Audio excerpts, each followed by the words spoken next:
Breaking news Naim ইসলাম Wasim TV. বিস্তারিত খবর তুলে ধরেছেন মোহাম্মদ নাইম। বাংলাদেশ জামাত ইসলামী ডেমরা ঢাকা ৫ আসনের এমপি প্রার্থী মোহাম্মদ কামাল হোসেন এবং কাউন্সিলর প্রার্থী মোহাম্মদ মির্জাউদ্দিন হালাল আজ সকালে ১০টা থেকে ১১টা পর্যন্ত রমজানের ২৭তম রোজা উপলক্ষে সাধারণ জনগণের মাঝে ঈদের উপহার বিতরণ করেছেন।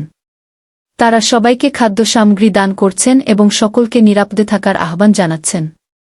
আপনাদের জনগণের পাশে আছেন নাইম ইসলাম ওয়াসিম টিভি। আসসালামু আলাইকুম প্রিয় দেশবাসী, সকলকে জানছি ঢাকা ৫ আসনের এমপি প্রার্থী মোহাম্মদ কামাল হোসেন ৬৬ নং ওয়ার্ডে তিনি আজকে নিজের হাতে ঈদ উপলক্ষে সবাইকে ঈদের কিছু পণ্য দিচ্ছে, তাই আপনারা দেখতে পাচ্ছেন। আলহামদুলিল্লাহ।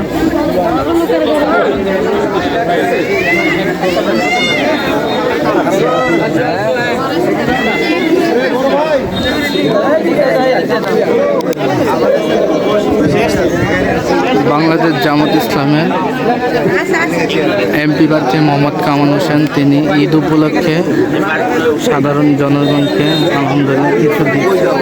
আমি জনগণের সঙ্গে সাক্ষাৎ নিচ্ছি।